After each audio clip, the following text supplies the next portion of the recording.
Hello viewers, welcome to our channel. నేను మీ చరణ్ పరిమి. కోల్కతా అత్యాచార కేసులో నిందితుడు పాలిగ్రాఫ్ టెస్టులో భయంకరమైన నిజాలు బయటపెట్టాడు.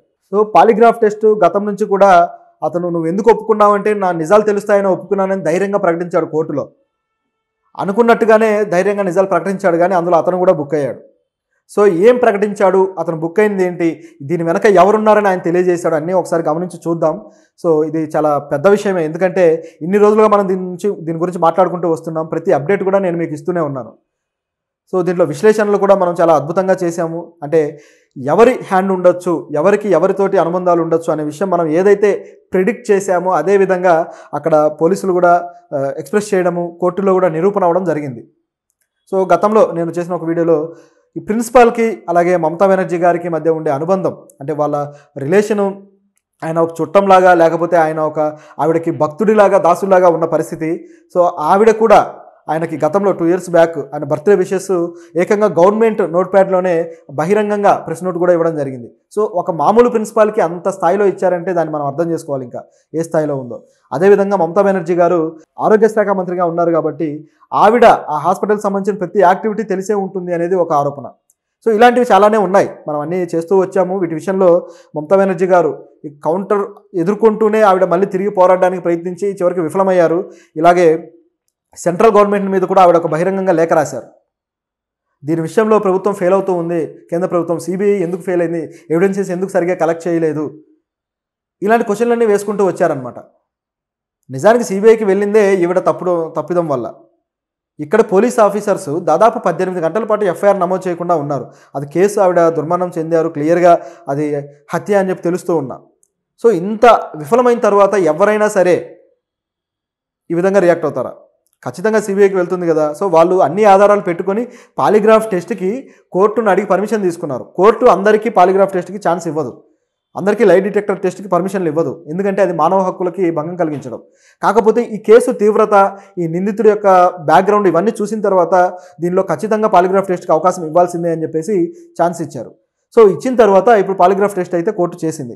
చేశాక ఇందులో బయటకు వచ్చిన విషయాలు చూస్తే ఆ నిందితుడు ఈ ముందు రోజు వచ్చేసి లేదు నేనే తప్పు చేయలేదు, నన్ను ఇందులో కావాలని ఇరికించారు అన్నాడు టెస్ట్ చేయకముందు. సో వాళ్ళ విషయాలు నేను అన్ని బయట పెడతానని చెప్పేసి కూడా ఆయన అన్నాడు. అయితే పాలిగ్రాఫ్ టెస్ట్లో దొరికిపోతారు కదా, అందులో ఆయన ఆన్సర్లు చెప్పేటప్పుడు ఆయన నాడీ కూడా చాలా ఆతృతగా కొట్టుకోవడము. సో ఆయన యాంగ్జైటీ అనేది పోలీసులకి అర్థమైంది, ఆ టెస్ట్ చేసే ఎక్స్పర్ట్స్కి. సో ఈయన చెప్పే దాంట్లో అబద్ధం ఏంటి నిజమేంటి అనేది వాళ్ళు ఈజీగా ఫైండ్ అవుట్ చేయగలిగారు.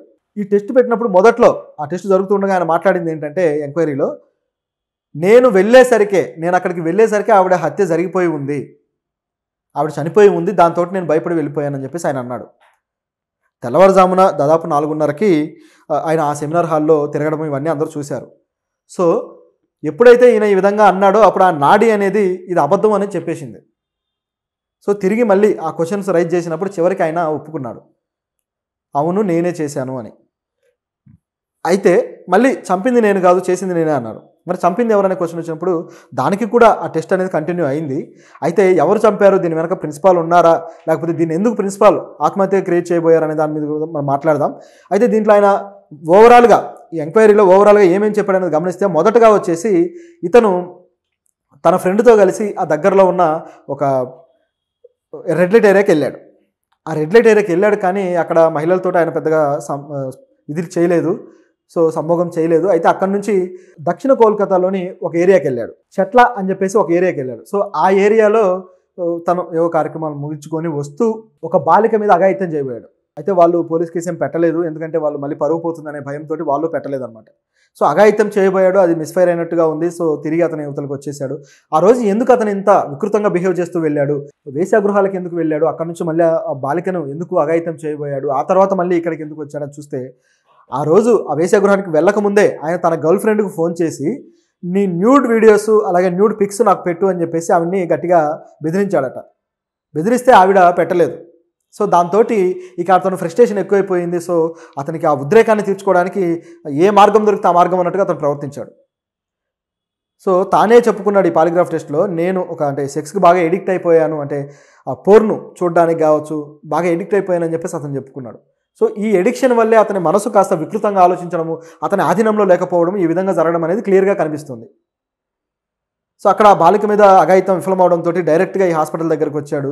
అక్కడ వీళ్ళని గమనించాడు. చూసిన తర్వాత ఆ సెమినార్ హాల్లో రెస్ట్ తీసుకుంటున్న ఆవిడ దగ్గరికి వెళ్ళి ఈ అఘాయిత్యం అంతా చేశాడనమాట.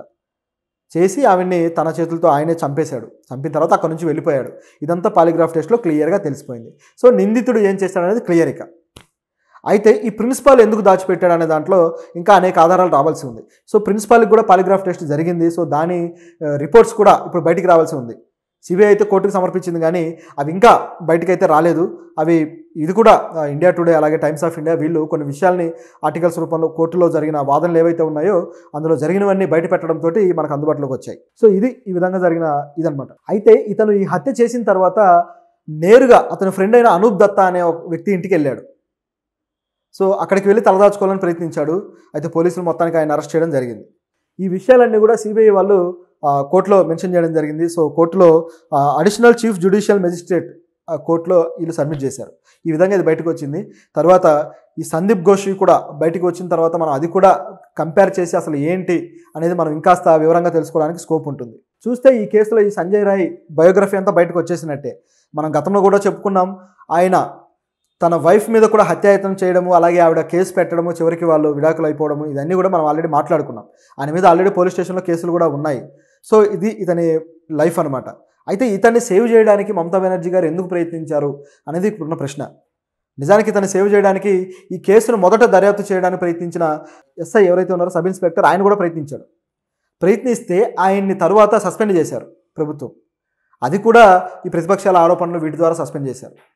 ఆ తర్వాత మళ్ళీ వేరే ఆఫీసర్స్ వచ్చారు. సో వాళ్ళు చేయబోయారు. అక్కడ కూడా 2 కమిషనర్లను సస్పెండ్ చేశారు.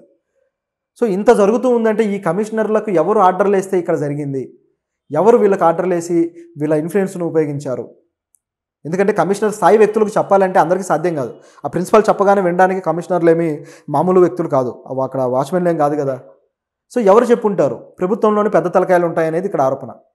ఖచ్చితంగా మంత్రులు, మినిస్టర్లు ఇందులో ఉన్నారు అనేది క్లియర్గా కనిపిస్తూ ఉంది. అలాగే కోర్టు కూడా దీని మీద ఈ కేసుకు సంబంధించి అక్కడ ఆర్థిక అవకతవకలు జరుగుతున్నాయి కదా. సో సందీప్ ఘోష్ ఆర్థిక అవకతవకలు చేస్తున్నారు కాబట్టి దీని మీద యాక్షన్ తీసుకోవడానికి ఒక కమిటీని అయితే వేశారు. ఇప్పుడు వాటి మీద ఆ కమిటీ దర్యాప్తు చేస్తుంది. సో రేపో మాపో ఆ దర్యాప్తులో ఏమి ఆర్థిక అవకతవకలు జరిగాయి, ఎంత డబ్బులు వీళ్ళు దండుకున్నారు, సో ఎన్ని స్కామ్లు జరిగాయి అనేది కూడా త్వరలో బయటికి రాబోతుంది. సో ఒకటి కాదనమాట, దీంట్లో అనేకం ఇంటర్నల్గా ఉన్నాయి. ఇవన్నీ మనం గతంలో ఒక ఊహాగానాల్లాగా లేకపోతే ఒక ఎనాలిసిస్ లాగా మనం మాట్లాడుకున్నామే, కానీ అవన్నీ నిజాలే అనేది కోర్టు ఈరోజు ప్రూవ్ చేస్తూ వస్తుంది. సో ఇది ఈ కేసులో జరుగుతున్న పరిస్థితి. సో చూద్దాం సందీప్ ఘోష్కి సంబంధించి కూడా ఆయన పాలిగ్రాఫ్ టెస్ట్లో ఏం జరగబోతుంది, ఆయన ఏ నిజాలు బయట పెడతాడు, ఇందులో ఎవరి పాత్ర ఉందనేది ఇప్పుడు తెలుస్తుంది. ఎందుకంటే ఈ సంజయ్ రాయ్ ర్యాండమ్గా వచ్చాడు, చేశాడు, వెళ్ళిపోయాడు. కానీ సందీప్ ఘోష్ అలా కాదు. ఆయనకు ప్రభుత్వంతో సత్సంబంధాలు ఉన్నాయి కాబట్టి, ప్రభుత్వంలోని వ్యక్తులు ఆయన్ని సేవ్ చేస్తూ వేరే చోటకు ఆయన బదిలీ చేయడం ఇవన్నీ జరిగాయి కాబట్టి ఆ వ్యక్తులు ఎవరు ఆయన కాపాడాలనుకున్నారు అనేది క్లియర్గా తెలిసిపోతుంది.